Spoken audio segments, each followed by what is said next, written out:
Well, you've talked about a lot of things now in just one breath. You've talked about how this can be handled, and you say it could either become political. Now, from what we know, this is not the first time we're finding out that some teachers do not qualify to be teachers at all. We saw it happen in Ekiti. We saw it happen in Edo State. And we also saw that at the end of the day, many of the governors had to backtrack for political reasons. How do you then advise that this situation be handled? I mean, I'm already beginning to look at some of the back pages this morning, looking at some writers. Please stop humiliating teachers. This is some of the responses we're seeing to what is happening in Kaduna State. How would you advise that it be handled? Okay, first, let's get the context. That's what we call the public policy of education reform. All over the world, in the 1980s, 90s, there was a lot of reform on improving quality of teaching in Latin America, Nicaragua, all those places. And what came out of it was the power of the teachers' union. This is politics of policy reform.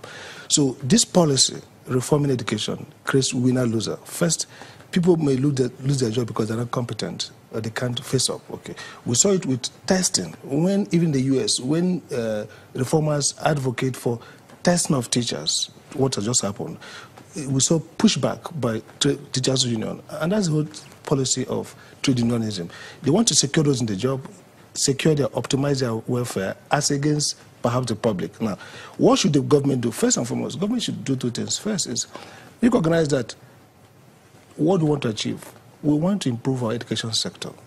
Education sector is part of a subsector of a bigger sector, which is the economy. So, for example, we don't want to create massive job loss. So if, let's say, 20,000 people who are terribly bad and therefore ought not to be in the system, because if they can't pass those rudimentary tests, then basically they have no capacity to teach anybody anything. Okay, so 20,000 of them off the payroll, what becomes of their livelihood? So one question, you deal with policy. Two, how are you going to afflict these students with this horror of teachers who basically know nothing? And then we are producing a future that is deficient, a future that is tragic. One bucket. So the first thing government can do is to map out all the social-cultural impact of this. Don't just take hasty decision, feed them out. No, that's number one. Number two, corrective.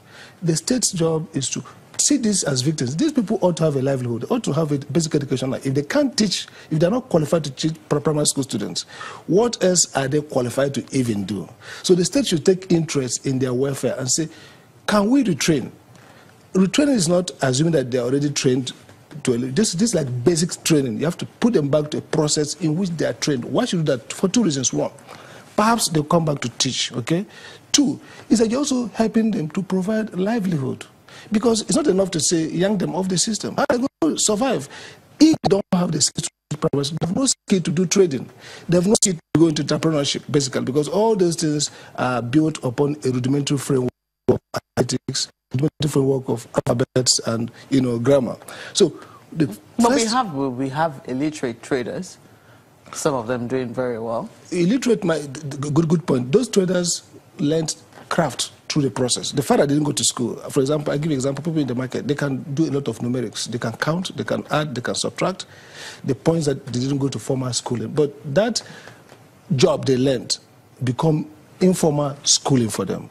These guys have been under a veil for the past, let's say, 10, 15 years, learning nothing, not even learning trading, learning no skill.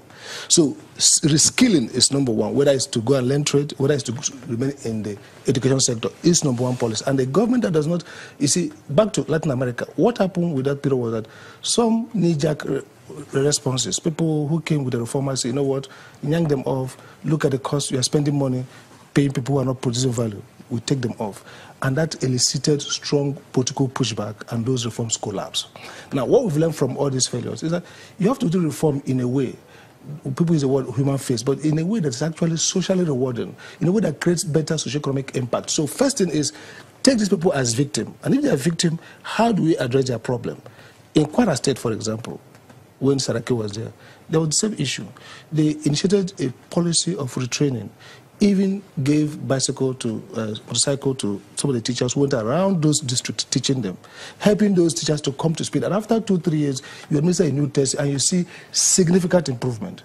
And to create strong incentive for this, government can even reduce their payment to predicate it on if they perform well each of those modules of training, they will rack up their payments. So, for example, if you're earning 30,000 and you're totally a misfit, we can say, you know what, we can't pay that amount of money. Now, we're going to put into a formal training process. If you agree, we'll start with 20,000. If you finish this model, we ramp you up to 25. You are doing two things. You are creating incentive for them to engage a process of true training that will help them become gainfully employed elsewhere.